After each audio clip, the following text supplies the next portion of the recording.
Swayam Prabha. Digital India. Educated India.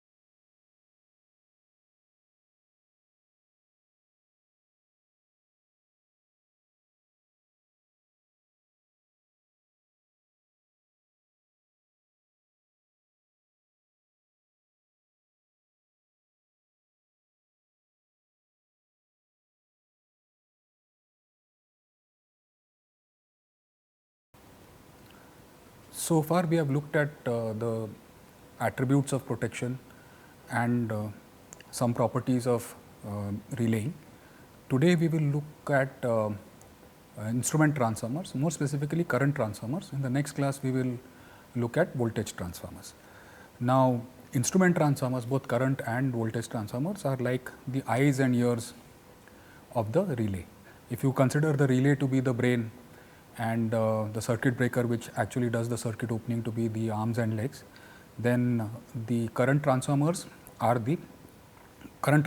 voltage transformers are the eyes and ears. They actually sense what is going on in the circuit and then convey it to the relay for it to take the relaying decision, that is either to trip or not to trip. We will start with current transformers today. As the name says, this is used to these kind of transformers are used to step down the currents, so that they can be at a more manageable level, which can be then fed to the relay. Usually the current transformers secondaries are rated for either 5 amperes or 1 ampere. That is, the relay can accept a 5 ampere input or a 1 ampere input. That this is to standardize the inputs to the relay. Otherwise, we could have various kinds of secondary ratings, and then it would be a problem in managing the relays. So the most commonly used rating is 5 amperes. So you may see CTs like rated like 1000 by 5 or 1200 by 5 or 600 by 5.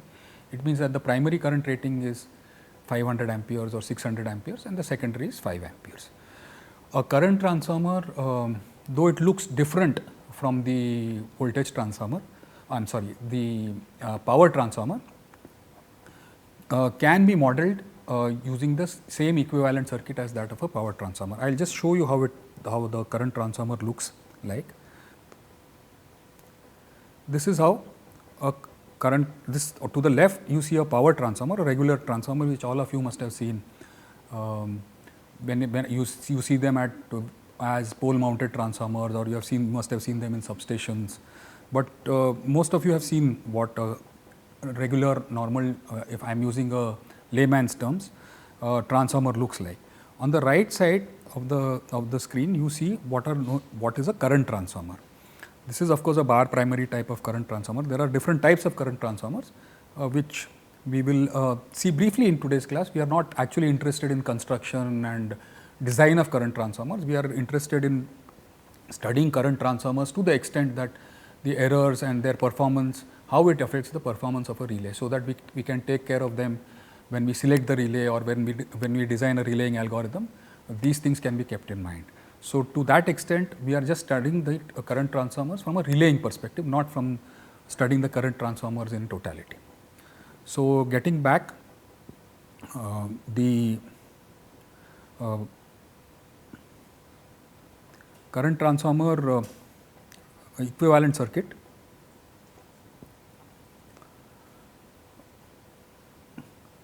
if you see this is exactly the same as that of the power transformer. Actually, in fact, this is the equivalent circuit of a transformer, of a regular transformer. Regular, I am using the term as a layman's term. The only difference here is that in a current transformer, the voltage source is replaced by a current source. Why is that? The secondary impedance or the resistance in the transformer is so low that whatever you do in that circuit is not going to affect the current in the primary circuit. You can imagine that the primary current is being set up by your load um, or whatever you connect to the primary circuit. So, that is, it is probably in hundreds of amperes. The secondary load which is maybe 1 ohm or less is not going to affect that current. So, it is virtually like a current source. So, this circuit if we modify based on the primary source being a current source, it will look something like this. Okay. So, we will start with the regular transformer circuit, and then we will derive the current transformer circuit, equivalent circuit. Okay. So, this is your, which is what we just saw in the slide. I will explain what the terms are, what the elements are rather.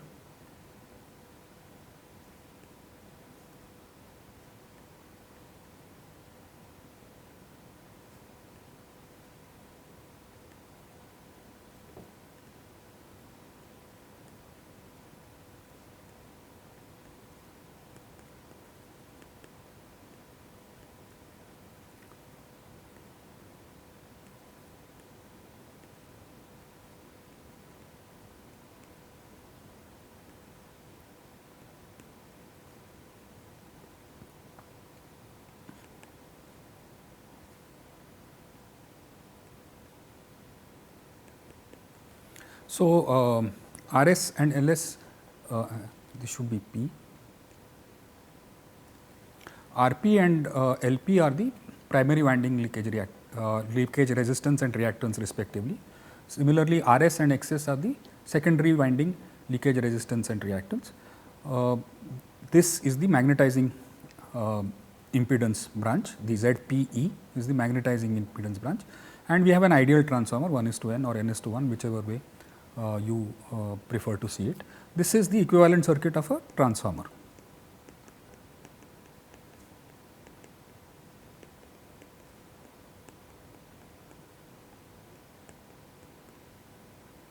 Now, we said that we will replace the voltage source by a current source. Now, to do that,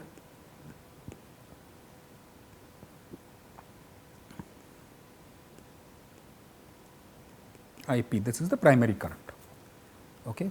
The current flowing in the secondary is the secondary current. Okay. Now, once this is replaced by a current source, the current which is set up will not be affected by LP and RP, because whatever comes after the current source we can neglect. However, we cannot do that with RS and XS, because we are interested in the voltage at this across the load. So, that will be affected by RS and LS. So, this we can remove, these two components we can remove.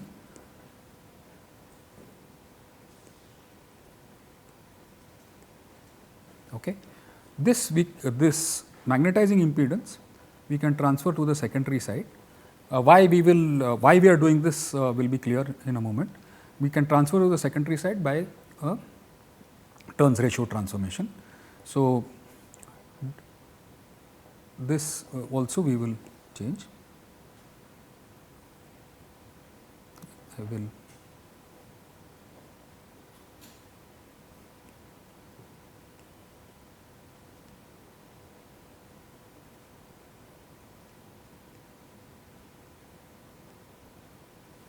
okay.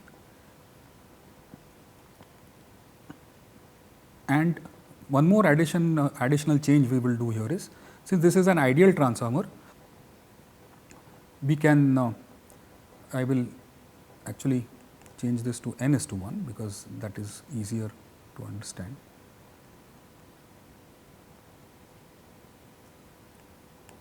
n:1. So, I will replace this, because this is an ideal transformer. I can very well replace this current source with the current source on the secondary side with the magnitude of IP by n, which is IS. IP by n equal to IS. Okay. So, now this part which you see here, is now the equivalent circuit of a current transformer. Okay. Of a current transformer. So, this I can So, as you can see, we have got a simplified equivalent circuit, and this we can use to study the performance of a current transformer. Now, if you look at if you look at this circuit here, there will be a component of the current which flows through this. Ideally, the magnetizing branch. Ideally, what should the value of the magnetizing impedance be? It should be infinite, right? So that there is no current which flows through the magnetizing branch, and you get a faithful reproduction of the primary current in the secondary, which is IS. Okay. This is under ideal conditions. However, the magnetizing impedance will have a certain finite value. Incidentally, this will, from an equivalent circuit viewpoint, this value will tend to reduce when the transformer goes into saturation, and more current will be diverted through the magnetizing branch, and hence the accuracy suffers. That is why you should not let the CT saturate. Okay. So, of course, this is talking in terms of the equivalent circuit. In actual, I mean physically, or the physics of it is that coupling between the primary and secondary is lost, and it behaves more like an air cooled reactor or transformer, and that is why the leakage flux increases. So, we will go back to the slides now. Okay. So, we have seen this part, and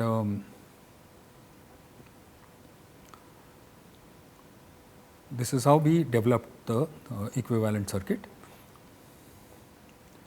Okay. So, now what does the secondary impedance consist of? It consists of the load impedance, the lead wire, whatever is the lead wires, because it is so small, the lead wire impedance can no longer be neglected. That is why you have to be careful in selecting the lead wires, the length of the lead wires, etc. In practice, this is what you will do, and also RS and XS, which is the leakage impedance of the secondary winding. So, it depends on these three things, that is the total impedance of the secondary side. What is the total voltage developed on the secondary side? It will be IS into the total impedance on the secondary side. Now, how is that related to the voltage developed by the CT? It is by the well known transformer equation, which you must have studied in your electrical machines class, is that the voltage is equal to, the voltage on the secondary E2 is equal to, or V2 is equal to 4.44 into the frequency, into the number of turns that the CT has, and into the maximum or the peak value of the flux in the CT core. Okay. So, this you can actually relate to the saturation also. Okay. So, if the secondary voltage, as we saw, which is IS into the secondary impedance, is high, then the flux will also be high, and which implies that if you divide that flux or the maximum flux by the area of the CT, then you will get the flux density, and if that is above the knee point, what is the knee point? We will shortly see from the curves. If that is above the knee point, then the CT will saturate, and as we have already talked about, during saturation the performance of the CT will deteriorate. It is no longer able to faithfully reproduce the primary current. Why is it important to us? Because if the primary current is not reproduced correctly or faithfully, then the performance of a relay will suffer. Okay? The relay will not be able to judge whether there is an actual fault, or if there is an abnormal condition, or the circuit is behaving normally. So, to avoid that, one of the ways is of course to keep this secondary voltage low, that is the as you can see from the above equation, to keep that low, and that can be done. One way is to keep the secondary burden as low as possible. Okay, so that is why you choose the wires of the correct length. Also, what is in our hands is the burden imposed by the relay itself. So, that is why numerical relays which have a very low burden, we saw that in one of the earlier classes, the numerical relays which have a very low burden are beneficial in this in such a situation. Okay. One more thing to note is that this has, you have to be careful in practice, is that the CT will always be operated in a the secondary side will always be operated in a closed or a shorted condition. If you remove the load, then you have to make sure that a shorting link or some kind of short is in place. Why is that? What will happen if the CT is open circuited? All the extra current or all the current that is flowing in the secondary will now be dumped through the magnetizing impedance or the magnetizing branch, and you will get a very high voltage across the CT secondary. This can damage the equipment or even cause damage to the personnel or people who are working. So, this is one point which has to be always kept in mind. CT is always operated with the secondary in closed condition or short circuited condition. If you remove the relay for some maintenance or something, then shorting links are always provided on the panel. Make sure that the shorting link is in place. Okay. We discussed this, the magnetizing impedance falling down during saturation. Physically, of course, that the coupling between the primary and secondary is lost. Okay. So, CTs in general can be classified into measurement grade CTs and protection CTs. We are not discussing measurement CTs here, though we will look at it very, very briefly. For our applications, we are interested in protection CTs because we are talking mainly of relaying. We are not talking of any instrumentation where we need to measure the currents, etc. Nowadays, of course, you get CTs which can perform both functions. However, for a pure measurement CT, they have a lower VA capacity or a lower VA rating than protection CTs. They have to be accurate over a lower range of currents, from say 5% of the rating to about 125% of the rating. It is not expected to give a linear response during large currents or during faults. Now, what actually happens is that since it is accurate over a smaller range, the CT will saturate for a fault or a very high current. This may not be a completely bad thing in the sense that if the CT saturates, it may protect the meter because a lower current will flow through the meter. So, there are things like instrument safety factor and all that. We are not getting into that because we are not studying that kind of CT. The other type is protection grade CT. Okay. Here the range of currents, a protection grade CT, as you can imagine, is the range of currents is quite large or quite wide, and it is expected to give a linear response at multiple times the rated current. In the number that you see here on the screen, 20 times, is specified in the the IEEE standard, ANSI IEEE C5713. The IEC specifies a different number, but we will 20 is of course there in that, but we will see that shortly, the difference between IEC specifications and IEEE specifications. As you can see, the performance has to be accurate in the range of normal currents to fault currents. So, and fault currents can be in the range of 10 times, 20 times or even more. Okay. So, also this we discussed briefly a little earlier, is that to get a linear response, the burden itself has to be low. We saw the reason for that the secondary voltage has to be kept low. So, in turn the burden has to be kept low. Now, protection CTs in the IEEE standard are also further classified into two types. Okay.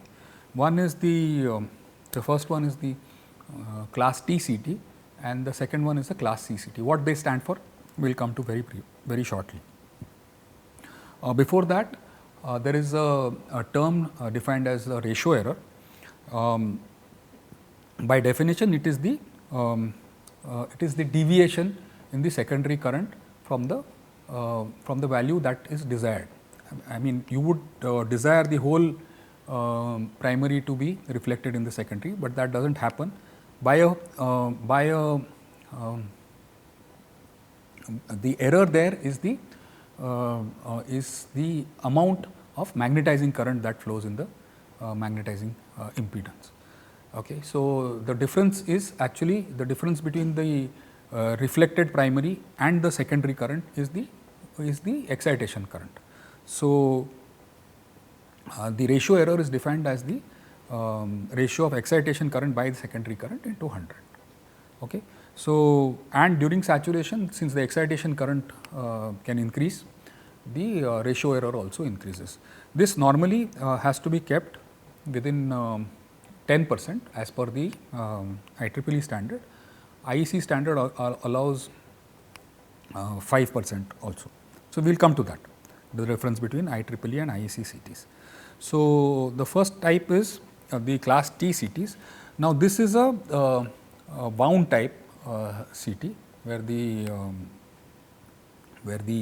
winding consists of multiple turns, and that leads to a large leakage flux in the core, which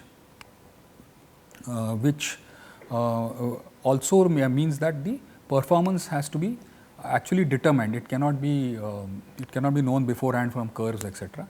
So, that is why this performance has to be determined by conducting tests on the CT. So, that is why this class T stands for tests. Okay. So, here too the burden should be kept as low as possible, because you need to conduct tests to determine the performance, etc. These CTs are not very commonly used. In fact, they are very rarely used. So, we will not look at them any further, we will look at class C CTs, but just to illustrate the fact that the response of the CT deteriorates with increasing burden or increasing secondary resistance. This is the figure in the slide here. If you observe, for a small burden of 0.1 ohms, the response is linear. Then it worsens a bit when you increase the burden to 0.5 ohms, and with 4 ohms it significantly worsens. So, this is true of both class T and class C CTs. So, this has to be kept in mind that the burden has to be kept as low as possible. We will finish the discussion of class T CTs here. We will go to class C CTs. Now, this are C stands for calculation. You can determine the performance of the CT by calculation, that is why class C. Here the windings are fully distributed. So, they can be toroidal type, bushing type, winding type. CTs can exist in bushings of transformer or in windings also. So, or they can have a bar primary. So, these are also commonly known as donut type CTs. So, here because the windings are fully distributed, the leakage flux is very small. Okay. And because of that, because of the leakage is very small, the accuracy is also higher. And the manufacturer of the CT will publish standard curves, and the performance can be determined from that. Ratio error as per IEEE standards has to be maintained at plus minus 10%. Okay. So, this is class C CTs. I will show you how the curves look like. This is how the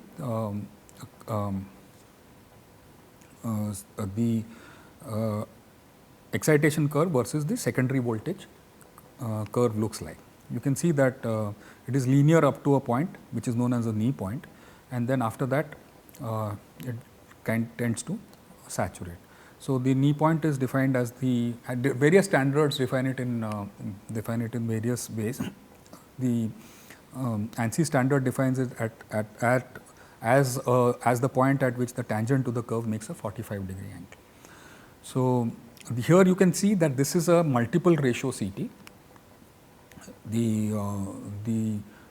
will have taps, and which vary from 1200:5 to they will have taps of 1000:5, 900, 500, 400, so on, right down to 100:5. Okay. So, why do you need multiple ratio CTs? That is because sometimes the load changes, or the load may not have all the load may not be available at the starting or the commissioning of the project. So, you choose a city which has a lower ratio, and then as the load grows or the generator is added or some network changes happen, then if the currents through the circuit increase, then you can change the tap, and say if it was a 600 by 5 CT, now you can make it a 1200 by 5 CT. That is just as an example. Now, this curve, if you notice, is drawn on a log sheet. Okay. So, the x axis is the exciting amperes, the I excitation or the excitation current I, and the secondary voltage is plotted on the y axis. Why is it plotted on the log scale? That is because you need to compress a lot of information in one sort of curve. If you see the range here, it is from 0.01 amperes, correction, 0.001 amperes to 10 amperes.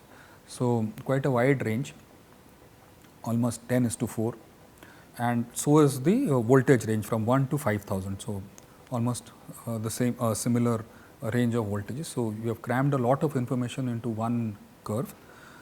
So, to be able to accommodate all that, we use a log scale. Now, if you see this curve, you can notice a similarity with the BH curve that comes from the transformer equation. If we go back, so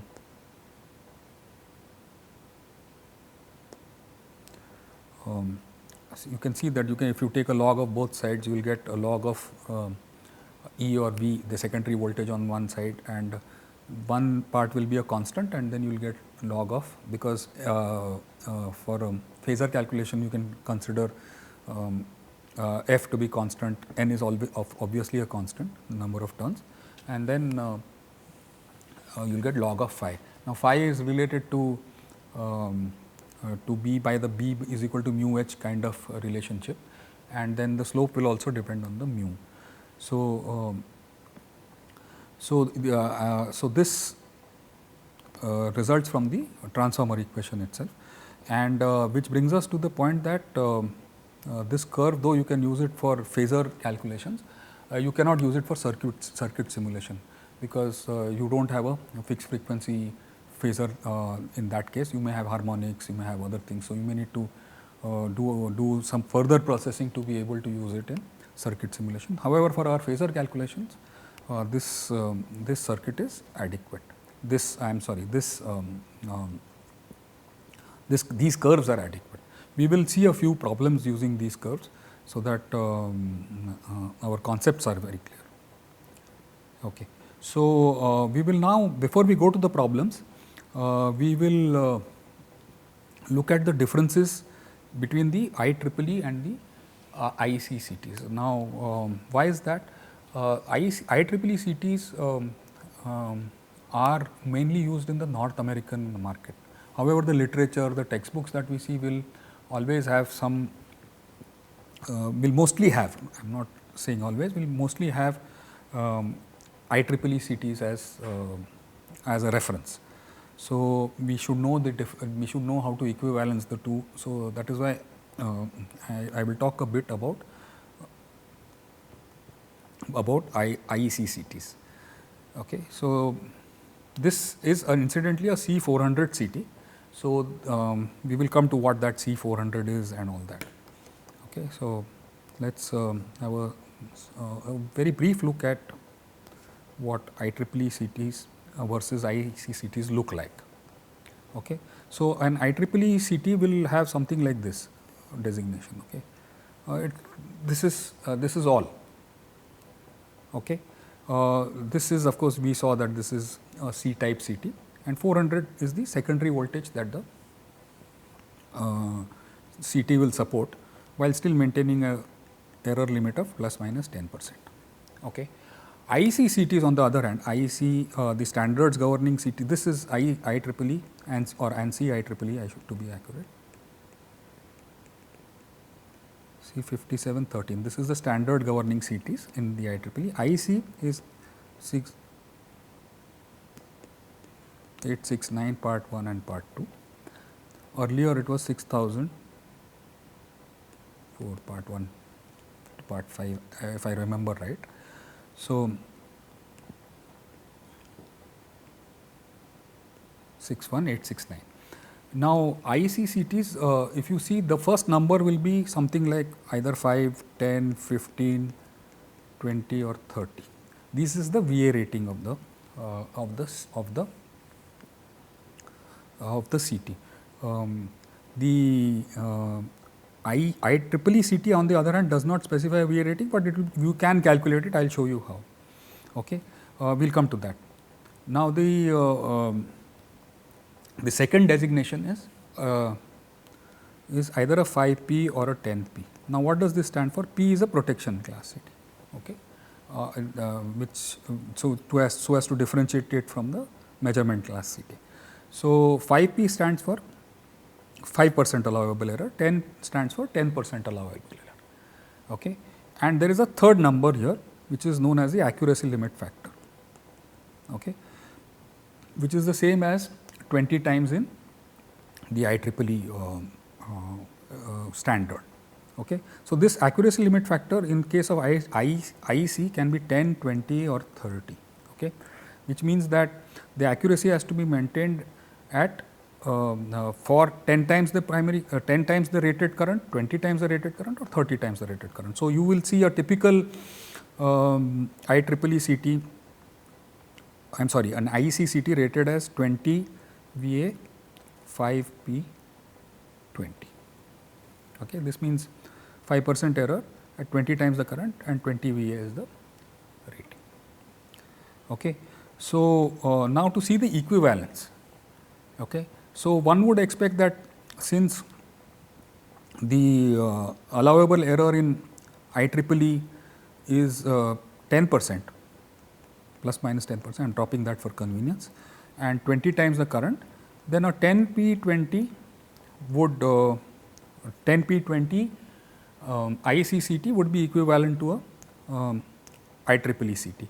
However, there is one piece of information which I did not give you, which will make it more clear now, is that the IEEE specifies a pure resistive burden, while the IEC specifies a secondary burden impedance angle of 60%. Okay. So, if you take that into consideration, then a 5P20 CT is equivalent to a IEEE CT.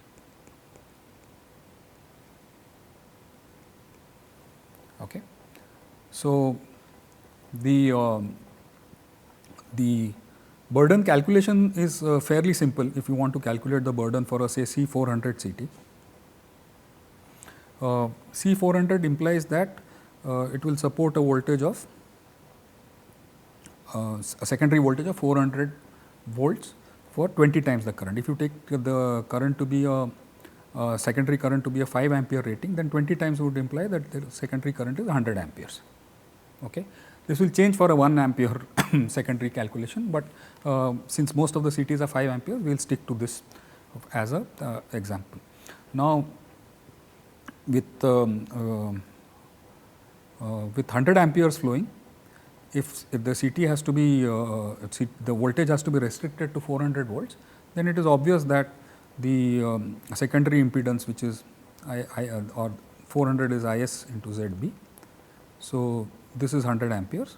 So, that ZB has to be limited to, or this burden impedance has to be limited to 4 ohms. Okay. And for the rating of phi square, that is 5 is the secondary current into 4 would give me 100 VA. Okay. So, the C400 CT is a 100 VA CT. Okay. So, if I want to specify an equivalent IEC CT, then I would have to specify 5P20 100 VA, or then the first number is the VA rating. Okay. So, made an error there. Okay. So, that keep in mind that this 20 times the current that we talked about is the sinusoidal part of the fault current. Okay, the fault current, if you have, you must have studied it in your earlier classes, will also have a DC offset, and that also could cause an issue with the current transformers. We are not discussing that. This 20 times is purely AC. What happens when there is a DC offset, we will see in the next class, not today. We will now move on to a few problems, and we will look at them so that our concepts of these CTs are a bit clear. Okay. So, this is the excitation curve. We have our problems are based on this curve. We will go back to this curve as and when we require. I will write down the problems so that they are easier to reference. Okay. So, for the first problem, keep in mind that we will need this this information. It's a 1200 by 5 CT, and the secondary resistance is 0.61 ohms. Okay. So, we will have a look at the problem now. Okay. So, the first problem is a 1200 by 5 CT C400. This is what is specified. So, this is an IEEE CT with excitation curves as shown, is connected to a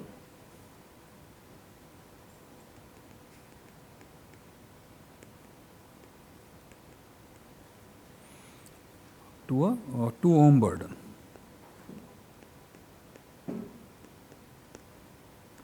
Okay. So, based on the accuracy classification,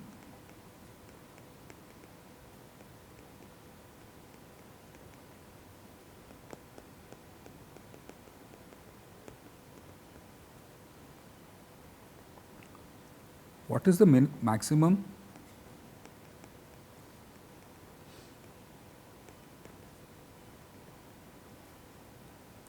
symmetrical fault current? Notice that we are talking of symmetrical fault currents only, no DC component here.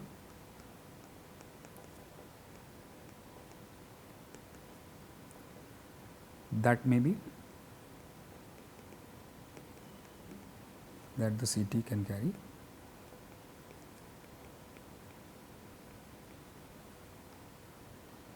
Without exceeding the 10% ratio error.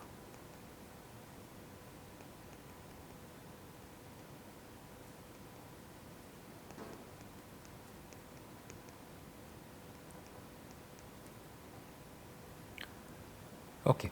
So, the CT secondary resistance from that we just saw from that from the excitation curves, rather the information given with the excitation curves is 0.61 ohms.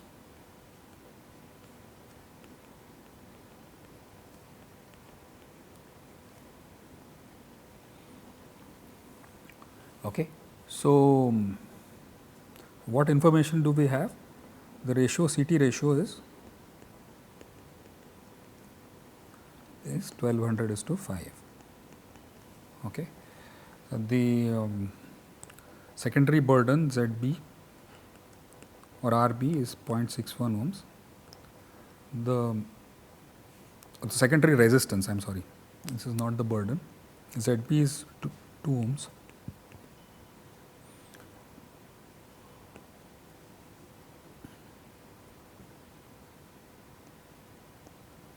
This is also known, if you see literature, this is also known as RCT, because it is obvious that it is a secondary resistance. So, sometimes it is simply known as RCT. Okay. So, this is the information we have. So,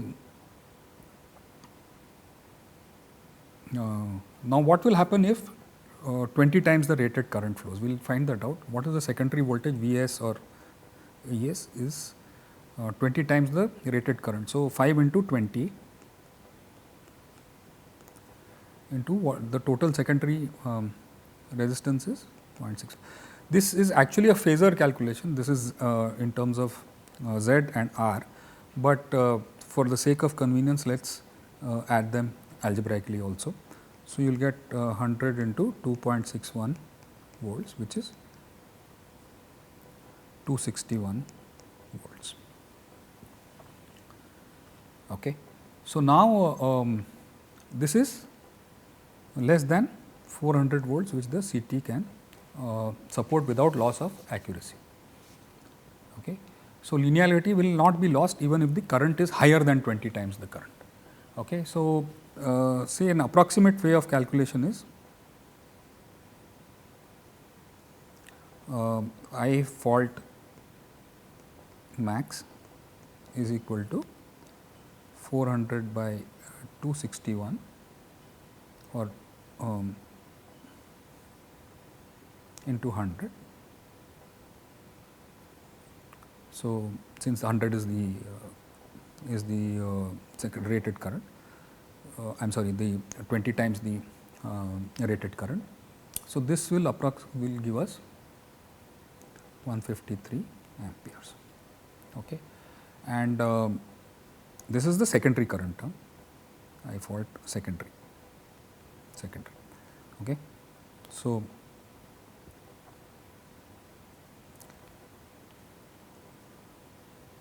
the primary current or the fault current on the actual fault current will be 153. CT ratio is 1200 by 5 into 1200 by 5, which gives us 36720 amperes. Okay. So, otherwise what in absence of any information, and if we had taken 400 volts as the maximum that the CT can support, then you would have got 2400 amperes. However, as we said that the burden then would have to be 4 ohms. Now, however, if since your burden is less, you have got a higher rating here. Okay. So, this also shows that if your CT burden is kept low enough, then you can support higher currents without the CT getting saturated. Okay. So, we will see the second example now, or the second problem, the same 1200 by 5 CT, sorry, C400.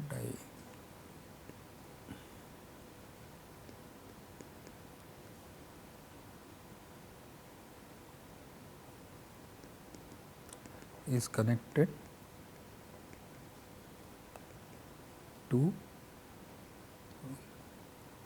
on the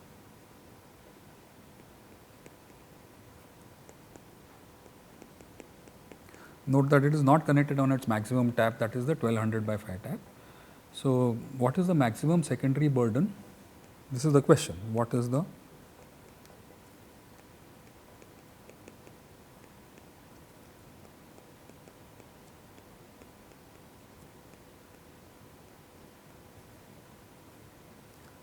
that can be used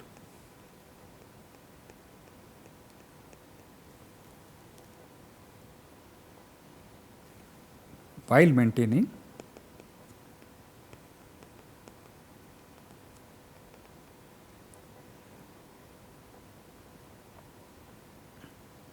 the desired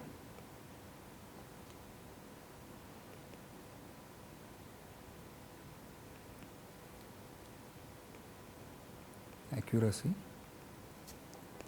at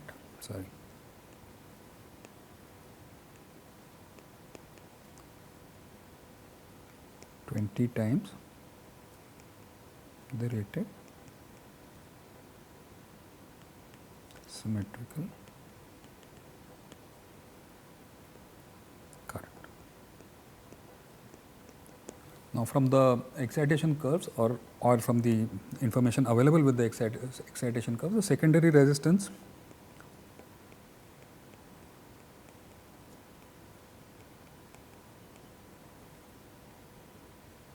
is 0.51 ohms. Note that it is earlier at the 1200 by 5 tap, it was 0.61 ohms.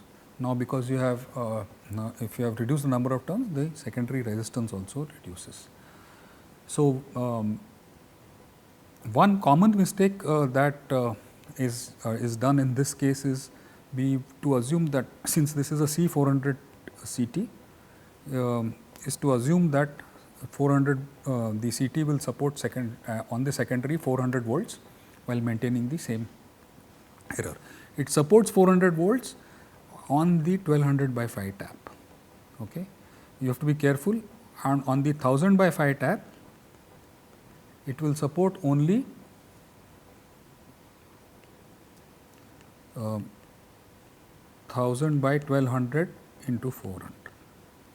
Okay, that is 1000 by 3. So, approximately 333 volts. Assume that it is 333 volts. We are also be given we have also been given that the secondary current should be 20 times. So, IS is 5 into 20 ampere is 100 amperes. Okay. Vs, as we know, is again we are using a algebraic addition here, Rs plus Rb volts. So, Rs we know is 0.51 ohms here. Okay. So, how much can the Rb be, what is the maximum value of the Rb that can be obtained? That is what we have to find out. Okay. So, 333 volts is equal to 100 to 0.51 plus Rb.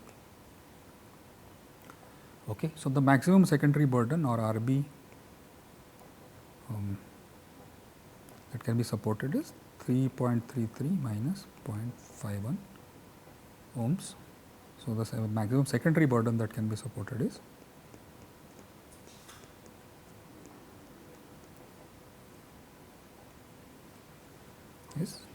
2.82 ohms. So, if the thing to note here is that if were you to be on the 1200 by 5 tap, then this value would be Rb is 4 minus 0.51, okay, which is approximately this is 3.49 ohms. So, you can see that if you reduce the tap, then you also have to reduce the secondary burden while if you have to maintain the same accuracy. So, whatever relays or whatever you connect in the secondary of the CT, you have to make sure that the burden does not exceed this value, not I mean do not make the mistake of restricting it to this value, you have to restrict it to 2.82 ohms. Okay. So, there is a corresponding reduction in the secondary burden also, which you have to apply if you reduce the tap of the CT. Okay. So, now we will see one more problem. We have the time, we will see one more problem before we close today's class. So, this is again has to refer to the same CT. So, assume that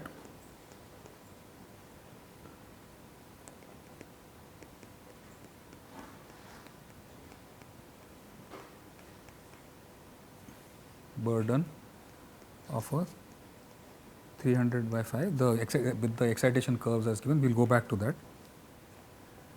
Class C CT is 5 ohms. Okay. The relay setting in this case has been given as 2 ohms.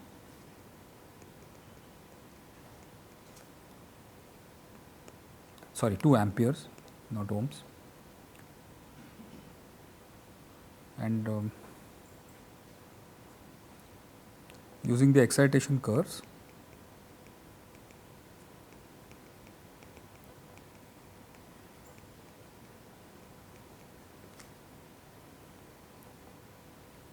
calculate the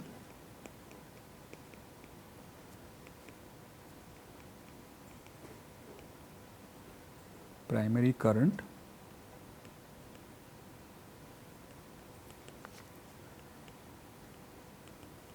required to operate the relay. Okay.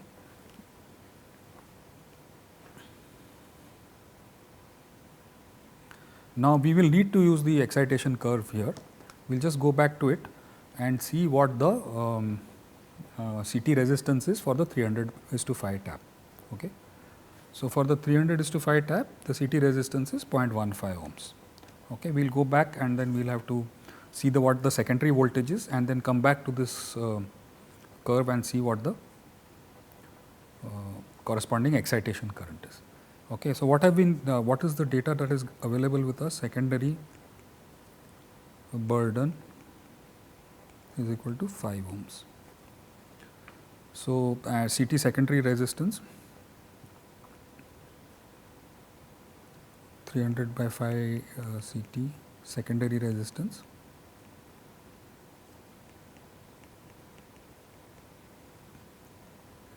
is 0.15 ohms. Okay. What is the relay setting or the secondary current relay setting? This is the relay setting current.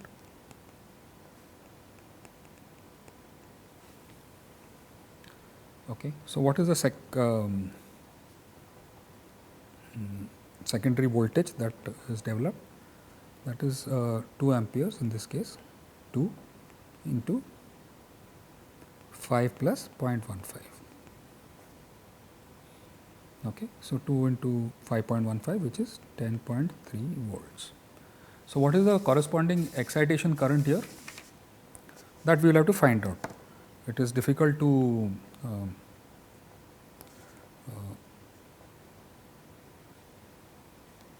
know that analytically. So, we will find out. So, ours was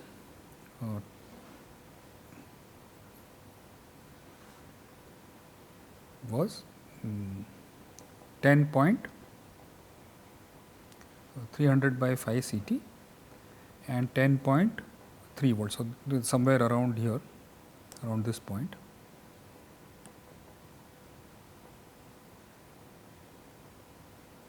Slightly above this, and we have a 300/5 CT. This is the curve here.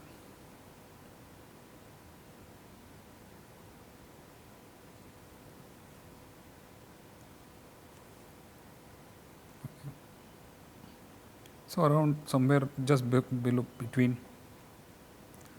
0.03 and 0.04, 0.05 amperes. Let us assume for the sake of convenience that it is 0.04 amperes. Okay. It is probably that since the curve is not clear, I am not.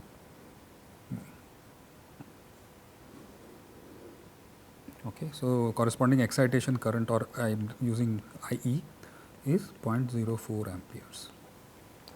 Okay. So, the total secondary current in this case is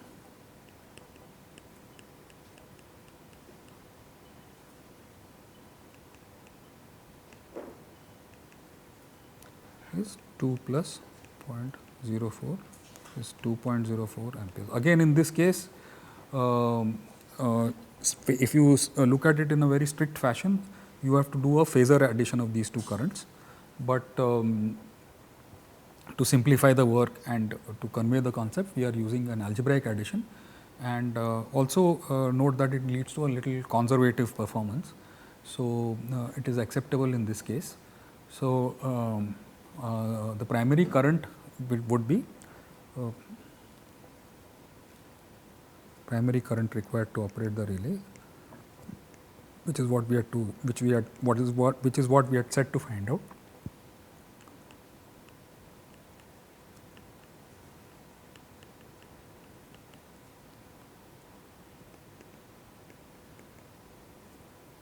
Is equal to IP is equal to 300/5 into 2.04 amperes is 122 amperes. Okay. So, this is a fairly accurate estimate of what the primary current would need to be if the relay were to operate. Okay. So, we have found the excitation current also.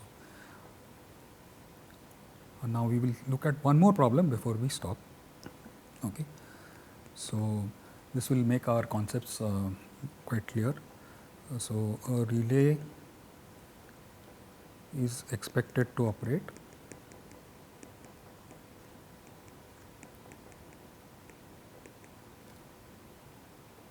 for 7000 amperes primary current.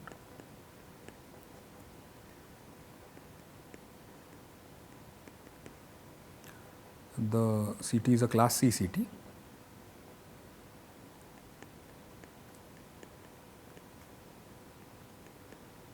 With a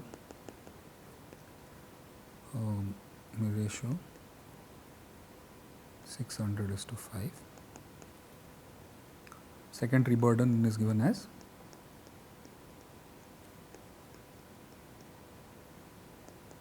is 3.5 ohms.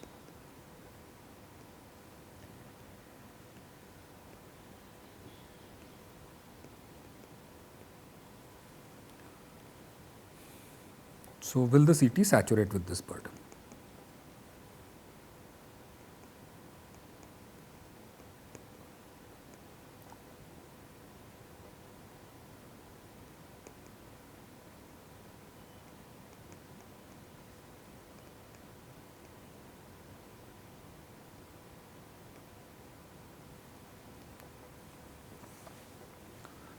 Okay.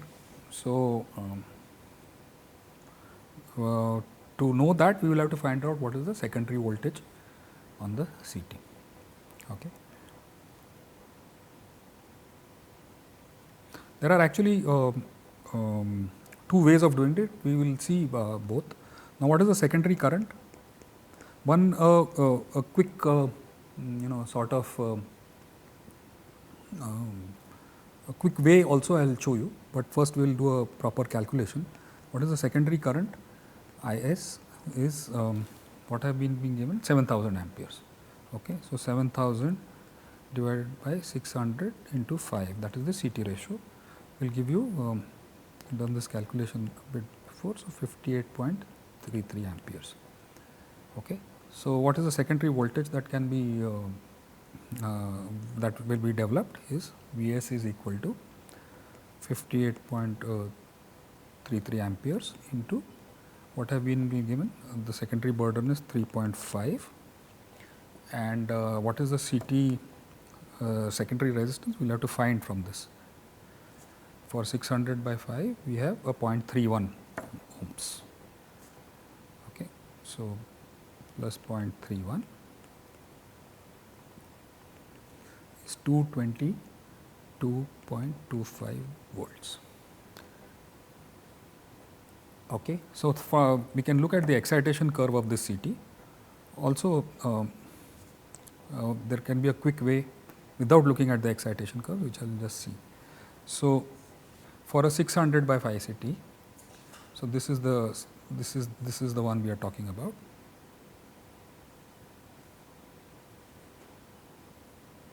Okay, 600 by 5 here, somewhere here.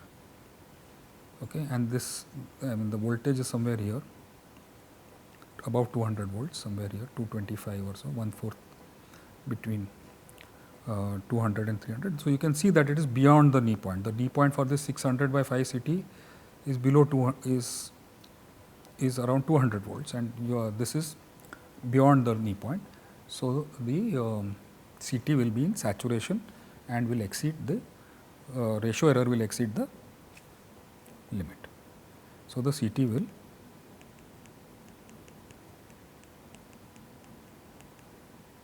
saturate. Another quick way of looking at this is, though it is not mentioned in the problem, it is mentioned in the curves, of course, is that this is a C400 CT at 1200 by 5 tap. Okay. So, at 600 by 5, what will be the rate, what will be the secondary voltage that can be supported by the CT? It will be 200 volts. It will become a C200 CT at a 600 by 5 tap. Okay. And as you can see that this voltage here is greater than 200 volts. So, the CT will saturate. Okay. So, we will stop here. Next time we will have a look at the DC offset currents and voltage transformers. Thank you.